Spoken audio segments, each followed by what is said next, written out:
اعوذ باللہ من الشیطان الرجیم، بسم اللہ الرحمن الرحیم۔ مومنین کرام، السلام علیکم ورحمۃ اللہ وبرکاتہ۔ مومنین کرام، آج کے سبق میں ہم مطہرات میں سے دوسرے مطہر زمین کے بارے میں پڑھیں گے۔ مسئلہ نمبر 177۔ زمین پاؤں کے تلوے اور جوتے کے نچلے حصے کو 4 شرائط سے پاک کرتی ہے، یعنی 4 شرائط کے ہوتے ہوئے زمین پاؤں کے تلوے اور جوتے کے نچلے حصے کو جو کہ نجس ہو پاک کرتی ہے۔ اول یہ کہ زمین پاک ہو، یعنی جس زمین سے آپ نے جوتے یا پاؤں کے تلوے کو پاک کرنا ہے وہ زمین خود بھی پاک ہونی چاہیے۔ دوم، زمین خشک ہو، یعنی گیلی زمین نہ ہو۔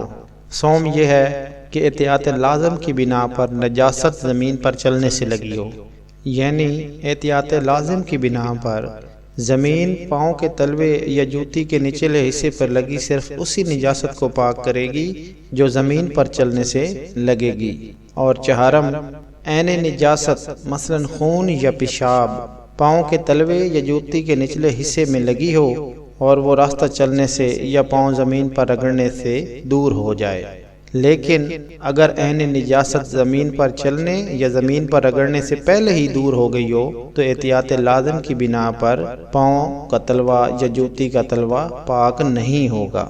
یعنی اگر عین نجاست جو پاؤں کے تلوے یا جوتے کے نچلے حصے میں لگی تھی وہ زمین پر چلنے کی وجہ سے یا زمین پر پاؤں رگڑنے کی وجہ سے دور ہوئی ہو تو وہ پاؤں کا تلوا یا جوتے کا نچلا حصہ پاک ہو جائے گا، لیکن اگر خود بخود یا چلنے یا زمین پر رگڑنے سے پہلے ہی دور ہو چکی ہو وہ عین نجاست تو پھر وہ احتیاط لازم کی بنا پر پاؤں یا جوتے کا نچلا حصہ پاک تصور نہیں کیا جائے گا۔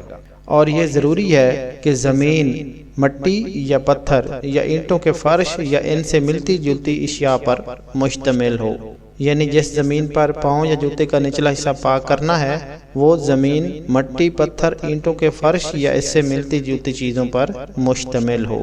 قالین، دری وغیرہ اور چٹائی یا گھاس پر چلنے سے پاؤں کا نجس تلوا یا جوتے کا نجس حصہ پاک نہیں ہوگا۔ مسئلہ نمبر 178۔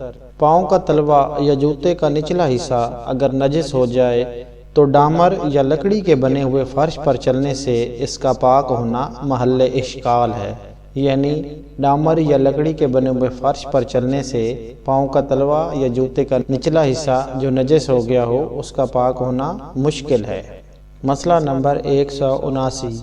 پاؤں کے تلوے یا جوتے کے نچلے حصے کو پاک کرنے کے لیے بہتر ہے کہ 15 ہاتھ یا اس سے زیادہ فاصلہ زمین پر چلا جائے، خواہ 15 ہاتھ سے کم چلنے یا پاؤں زمین پر رگڑنے سے نجاست دور ہو گئی ہو۔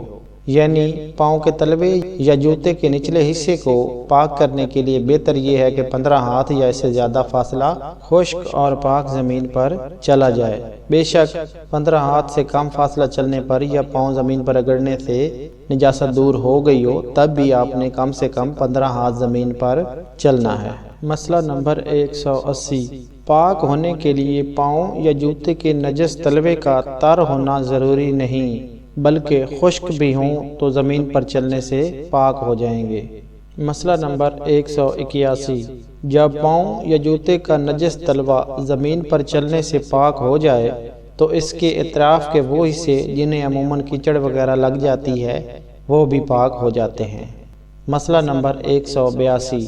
اگر کسی ایسے شخص کے ہاتھ کی ہتھیلی یا گھٹنا نجس ہو جائے جو ہاتھوں اور گھٹنوں کے بل چلتا ہو تو اس کے راستے چلنے سے اس کی ہتھیلی یا گھٹنے کا پاک ہونا محل اشکال ہے، یعنی جو معذور شخص ہاتھ کی ہتھیلی یا گھٹنے کے بل چلتا ہے اس کا اگر ہاتھ کی ہتھیلی یا گھٹنا نجس ہو جائے تو اس کا زمین پر چلنے سے ہاتھ کی ہتھیلی یا گھٹنا پاک ہونا مشکل ہے۔ اور یہی صورت لاٹھی، مصنوعی ٹانگ اور چوپائے کے نال اور موٹر گاڑیوں اور دوسری گاڑیوں کے پہیوں کے لیے بھی ہے کہ وہ بھی زمین پر چلنے سے پاک نہیں ہوتی۔ مسئلہ نمبر 183۔ اگر زمین پر چلنے کے بعد نجاست کی بو، رنگ یا باریک ذرات جو نظر نہ آئیں پاؤں یا جوتے کے تلوے سے لگے رہ جائیں تو کوئی حرج نہیں، اگرچہ احتیاط مستحب یہ ہے کہ زمین پر اس قدر چلا جائے کہ وہ بھی زائل ہو جائیں۔ مسئلہ نمبر 184۔ جوتے کا اندرونی حصہ زمین پر چلنے سے پاک نہیں ہوتا، یعنی جوتے کا اندرونی حصہ اگر عین نجاست مثلا خون یا پیشاب وغیرہ سے نجس ہوگا تو وہ زمین پر چلنے سے پاک نہیں ہوگا۔ اور زمین پر چلنے سے موزے کے نچلے حصے کا پاک ہونا بھی محل اشکال ہے، یعنی جرابیں اور جو موزے ہوتے ہیں ان کا بھی زمین پر چلنے سے پاک ہونا مشکل ہے۔ لیکن اگر موزے کا نچلا حصہ چمڑے یا اس چمڑے سے ملتی جلتی ہوئی چیز سے بنا ہو تو وہ زمین پر چلنے سے پاک ہو جائے گا، یعنی اگر موزے کسی ایسی چیز کے بنے ہوں جو چمڑے یا چمڑے سے ملتی جلتی چیز کے ہوں تو وہ پاک ہو جائیں گے، لیکن وہ ان موزوں کو پہن کر معمول کے مطابق لوگوں میں چلتا ہو۔